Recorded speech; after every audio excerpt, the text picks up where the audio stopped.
When I was quite young, maybe 10, 11, 12 years old, I was lying on the river bank opposite our parents' house. And I started imagining, I did a thought experiment. Can you imagine a 10-year-old doing a thought experiment?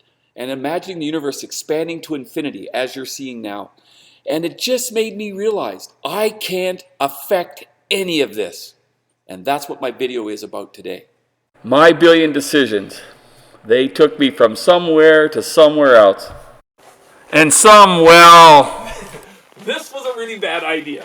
As I said in the opening, when I was 10 or 11 or 12 years old, I was lying on the riverbank opposite my parents' house by myself. I don't know why I was by myself. I should have been around some of my brothers, but I wasn't.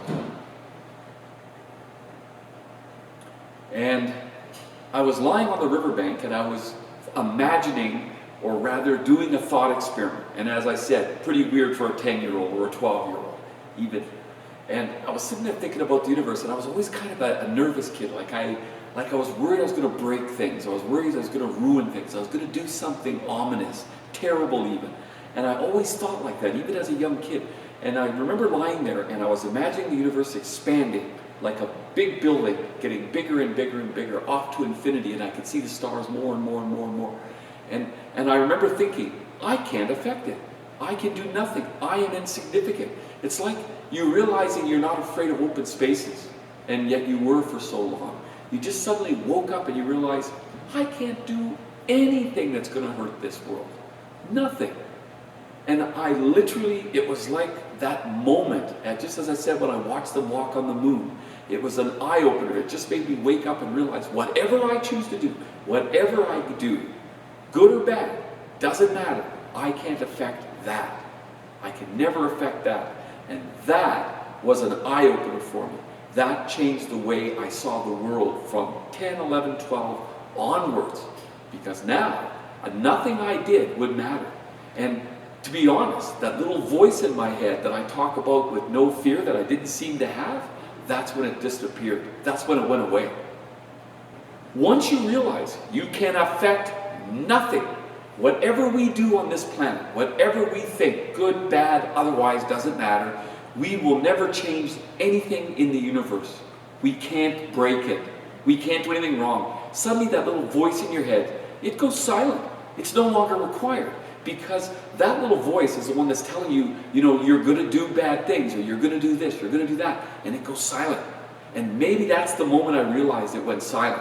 When I was 10, 11, 12 years old, sitting on that riverbank, watching the universe expand to infinity, realizing I can't affect the universe. It doesn't mean I'm going to do bad things. It doesn't mean I'm going to do good things. It just means I can do whatever the heck I want to do. And that's what it actually gave me in my head. And now the world opens up to you. You can become an astronaut, as I wanted to be when I was 7. You can play for rugby for Canada. You didn't think there was anything that was impossible to you. Because whatever you did, even if you failed, it's okay.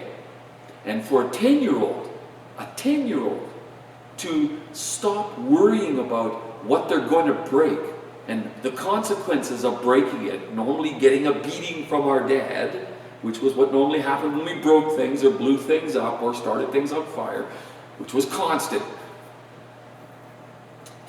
But it made me realize everything I did didn't matter. If I was in a lab and I blew something up, I blew something up. So what? If I failed a test, I failed a test. So what? Didn't matter. Didn't stop me anymore. Didn't slow down. The voice went away. So you develop that no fear moment.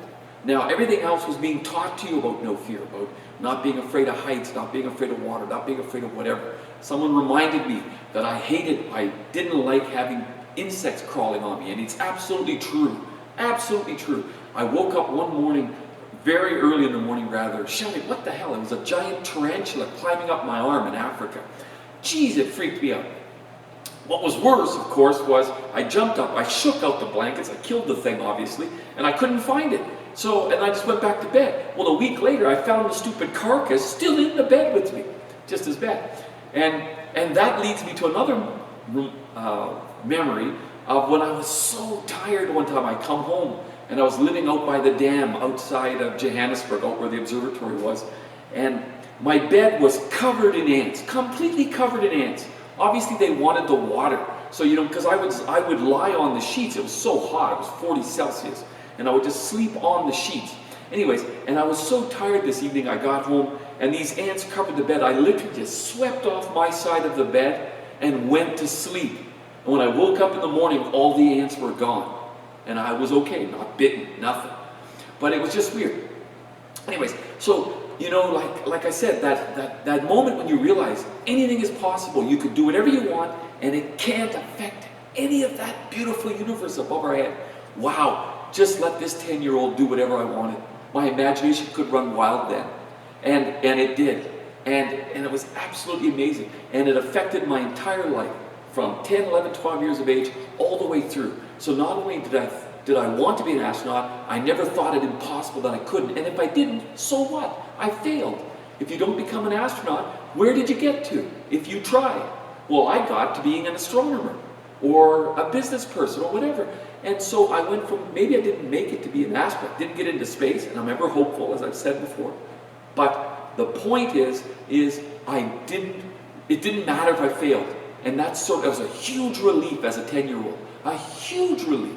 And it would be true for any of us to realize that you don't have a fear of open spaces. You don't have a fear of failure. You don't have that fear. And yet I had that fear.